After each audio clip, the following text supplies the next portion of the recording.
Coming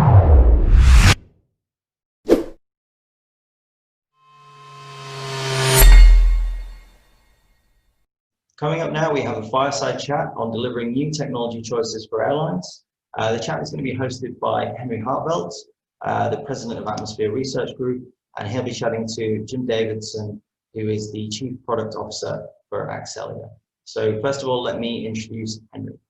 Daniel, thank you very much for your introduction. Hello, everyone. I'm Henry Harteveldt, president and travel industry analyst at Atmosphere Research Group. And it's my pleasure to be speaking today with Jim Davidson from Farelogix, an Axelia Group company. Jim, that's a little bit of a different name and role for you.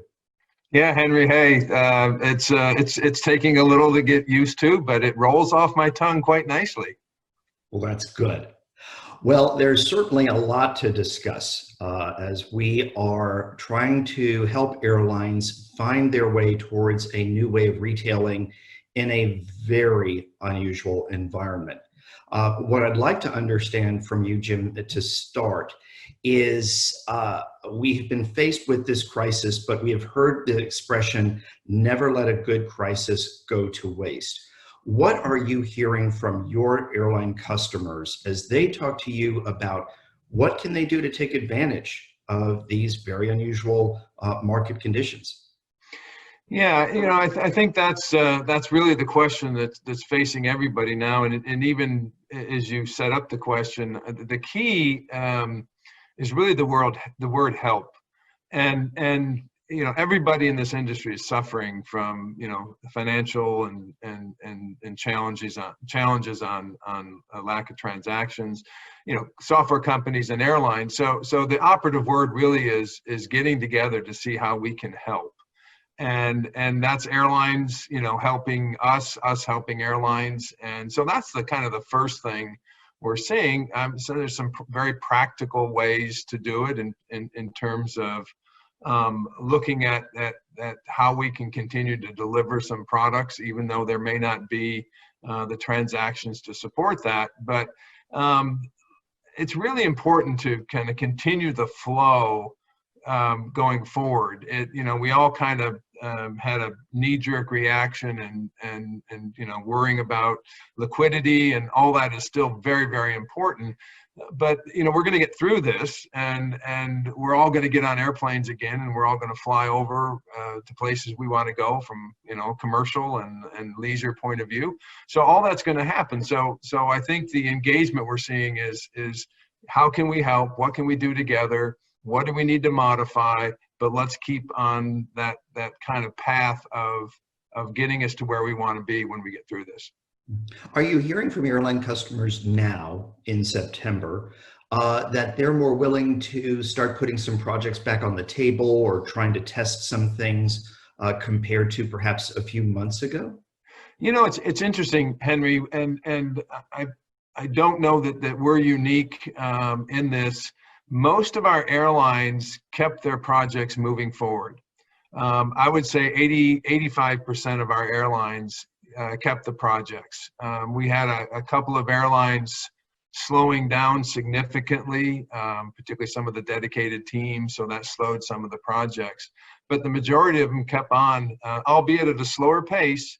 There were obviously furloughs and reductions in working times and people shifting positions, so things have been kind of extracted out. But we've seen pretty good progress, and we've delivered a lot of technology over the last 5-6 months. One of the things that's unique now with Farelogix is, as part of Axelia, you can be part of an organization that can take the airline from offer to settlement. That's much broader than Farelogix had been able to do on its own. Explain the benefit of this to an airline. Yeah, well, the benefit to the airline is they don't have to look at Farelogix and say, we love your offer, we love the order, and but what do we do after that? So the nice thing is that now we can actually, as you say, we can complete the cycle. And the settlement, or even what I like to refer to as the revenue cycle, is really, you know, kind of creating that loop back.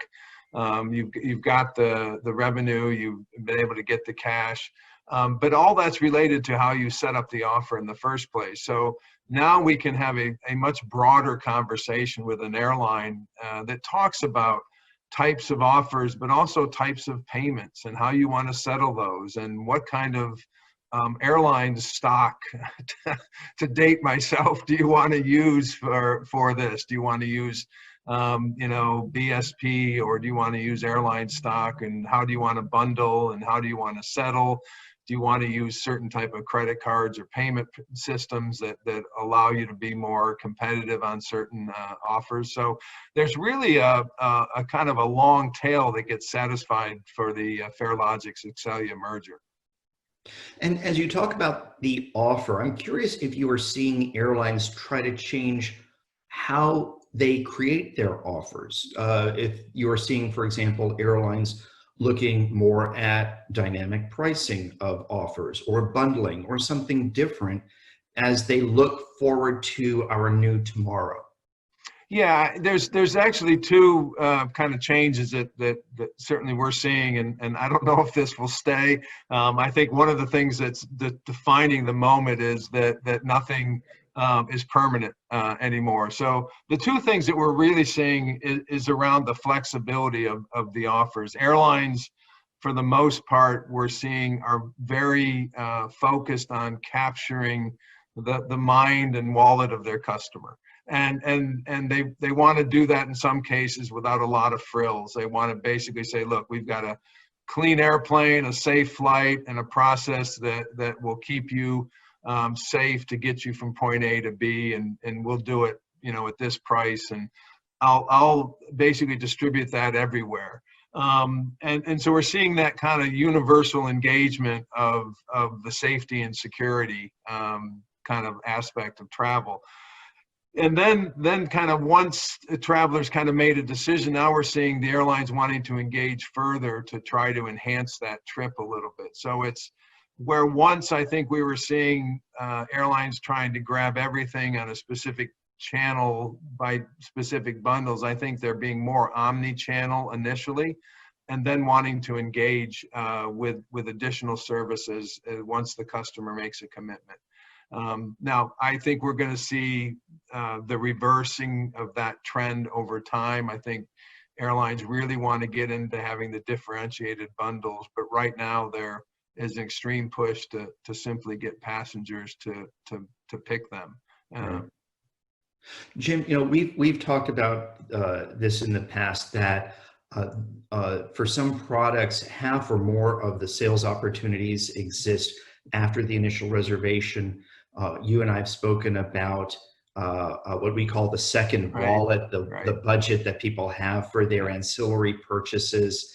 And of course, the story arc framework, the fact that there are selling opportunities throughout the journey. Are your airline customers talking to you more about how do we engage our customers after that initial reservation is done? How do they take advantage of, for example, mobile technologies or anything else that is in their tech stack to help them better serve the customer throughout the journey? Yeah. There's an awful lot of discussion around how do we continuously engage with that customer. A lot of it, quite frankly, I'm seeing is around the safety and security. I mean, we're seeing airlines using a lot of the merchandising capabilities that we provide to really promote social distancing on the aircraft in terms of how they space seats out. Notifications to customers on how we're cleaning our jetways and how often we clean the planes. Positioning on where you want to seat, you know, in the aircraft. Do I want to, you know, sit up front? I was talking to one person, and I kind of agree with this. Is we all used to really poo-poo the bulkhead seats, and now we fight over them because you can be the first person on and the last person off. So I think there's when you look at this post and kind of post booking engagement, there's I see it as two levels. One is make sure there's a security and a safety element to it. And then there's actually a convenience after that. No one is looking at, am I safe on the plane? Am I safe getting to the airport? Am I safe, checking in as a convenience? It's a necessity. And once we can secure those, so now you're looking at, early boarding and positioning of onboarding type of ancillaries. And then you're looking more at other types of convenience factors, I think. But there's an awful lot of focus on, as there should be, on safety and security right now related to the COVID pandemic. Right. And Jim, one of the things you and I have discussed in the past, and you've made very clear through your comments, through your blog, through Farelogix itself, is that you valued being independent and as a business, and you've always had what I think we could call a pro-airline point of view, a point of view that helps focus your products to help airlines do business as they wish. Acelia is also, I think, independent, meaning it's not owned by another travel technology company or associated with a particular type of distribution platform. It too is pro-airline. What should airlines think now as they look at you, Farelogix and Acelia together, beyond offer to settlement, about what your competitive advantages are, how you're equipped to better serve airlines? Well, you start with the fact that there are only customers. So you start there understanding that we see the world through a very avionic type of a lens, and so we really look at how we deliver these products from an airline perspective.